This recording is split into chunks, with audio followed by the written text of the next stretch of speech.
طاقت کا مرکز، اختیار کی سب سے بڑی علامت، یہ تصور ہے ایک الہی تخت کا۔ یہ خیال تاریخ اور عقائد میں ہمیشہ سے موجود رہا ہے، ایک ایسا مرکزی نقطہ جہاں آسمانی احکامات جاری ہوتے ہیں۔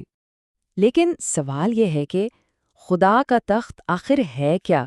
کیا یہ کوئی حقیقی، مادی چیز ہے یا صرف ایک استعارہ؟ اسلام میں یہ تصور ایک بہت ہی گہری اور پیچیدہ کائناتی حقیقت کی طرف اشارہ کرتا ہے، تو آئیے اس کی گہرائی میں اترتے ہیں۔ دیکھیے، دوسرے ابراہیمی مذاہب جیسے یہودیت اور عیسائیت کے صحیفوں میں بھی خدائی تخت کا ذکر ملتا ہے، جو اکثر خدا کی حاکمیت کی علامت ہوتا ہے۔ لیکن اسلام اس تصور کو ایک بالکل ہی الگ گہرائی دیتا ہے۔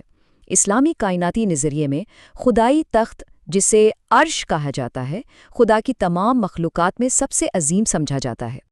تو اس تجزیے میں ہم کیا دیکھنے والے ہیں؟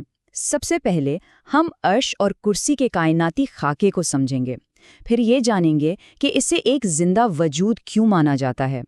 اس کے بعد صدیوں سے جاری عظیم مذہبی بحث کا جائزہ لیں گے اور آخر میں الہی اسرار کے تصور پر بات کریں گے۔ چلیے شروع کرتے ہیں پہلے حصے سے، کائناتی خاکہ۔ یہاں ہم عرش اور کرسی کی ابتدا اور ان کے ناقابل تصور پیمانے کو سمجھنے کی کوشش کریں گے۔ تو سب سے پہلے ایک بہت ہی اہم فرق سمجھنا ضروری ہے۔ عرش اور کرسی یہ دو الگ الگ چیزیں ہیں۔ عرش یعنی تخت اللہ کی تمام مخلوقات میں سب سے عظیم اور سب سے وسیع ہے۔ یہ ساتوں آسمانوں، جنت اور یہاں تک کہ کرسی سے بھی بلند ہے، جبکہ کرسی، جسے پاؤں رکھنے کی جگہ بھی کہا جاتا ہے، وہ ایک الگ مخلوق ہے۔ یہ عرش کے نیچے ہے، لیکن اتنی وسیع ہے کہ تمام 7 آسمانوں اور زمین کو اپنے اندر سموئے ہوئے ہیں۔ اسلامی روایات کے مطابق عرش کو آسمانوں اور زمین کی تخلیق سے بھی پہلے بنایا گیا تھا، اور کہا جاتا ہے کہ ابتدا میں یہ پانی پر قائم تھا۔ بعض روایات میں اسے نور محمدی کے بعد اللہ کی پہلی تخلیق بھی سمجھا جاتا ہے۔ اس کی شکل ایک گنبد کی طرح بتائی جاتی ہے، جو سب سے اونچی جنت یعنی جنت الفردوس کی چھت بناتا ہے۔ اور یہ کس چیز سے بنا ہے؟ اس پر علماء میں مختلف آراء ہیں۔ کچھ کہتے ہیں یہ نور سے بنا ہے، جبکہ دیگر کے نزدیک یہ سبز زبرجد یا سرخ یاقوت سے بنا ہے۔ اچھا، اب ذرا اس کی وسعت کا تصور کرنے کی کوشش کرتے ہیں۔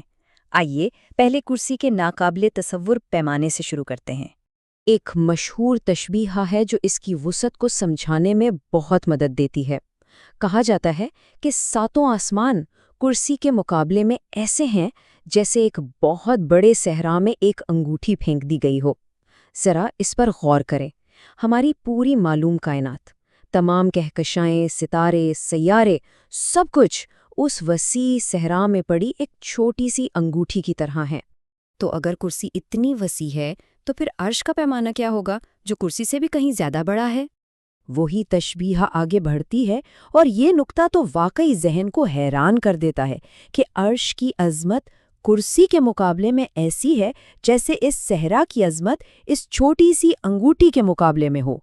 یہ بات عرش کی حیثیت کو اللہ کی سب سے بڑی مخلوق کے طور پر قائم کرتی ہے، جس کی وسعت کا تصور کرنا انسانی ذہن کے لیے تقریباً ناممکن ہے۔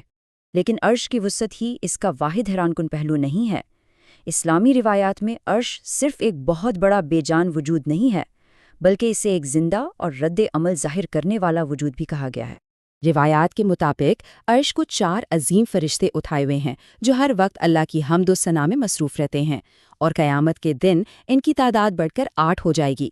یہ فرشتے عرش کے تقدس اور عظمت کی ایک نشانی ہیں۔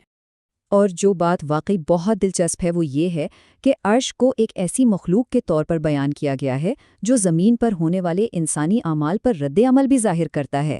روایات میں آتا ہے کہ جب کسی گناہ گار کی تعریف کی جاتی ہے تو عرش غصے سے ہل جاتا ہے۔ جب بغیر کسی ٹھوس وجہ کے طلاق دی جاتی ہے تو یہ خوف سے لرز اٹھتا ہے۔ اور جب کوئی شخص سچی نیت سے کوئی ایسا نیک عمل کرتا ہے جس سے اس کی مغفرت ہو جاتی ہے تو عرش خوشی سے جھوم اٹھتا ہے۔ اور یہ سب باتیں ہمیں اس موضوع کے فکری مرکز کی طرف لے آتی ہیں، وہ سوال جو صدیوں سے اسلامی علماء کے درمیان ایک بڑی بحث کا موضوع رہا ہے: خدا کہاں ہے؟ اس سوال کے جواب میں علماء کے ہاں موٹے طور پر 6 بنیادی نظریات ملتے ہیں۔ پہلا یہ کہ اللہ اپنی شان کے مطابق ہر جگہ موجود ہے، لیکن کیسے، یہ بیان سے باہر ہے۔ دوسرا نظریہ یہ ہے کہ وہ اپنی شان کے مطابق عرش پر مستوی ہے، مگر اس کی کیفیت بھی ناقابل فہم۔ تیسرا نظریہ کہتا ہے کہ اللہ کائنات میں اپنی ذات کے ساتھ نہیں بلکہ اپنے علم اور قدرت کے ساتھ موجود ہے۔ چوتھا نظریہ یہ ہے کہ اللہ ایک بلند مقام پر ہے، لیکن وہ مقام کہاں ہے یہ متعین نہیں۔ پانچواں نظریہ بعض روایات کی بنا پر کہتا ہے کہ وہ آسمانوں میں ہے، اور چھٹا نظریہ یہ کہتا ہے کہ اللہ کی صفات جیسے ہاتھ یا عرش پر قائم ہونا یعنی استوا، یہ متشابہات میں سے ہیں، مطلب ان کا معنی تو معلوم ہے لیکن کیفیت نامعلوم ہے۔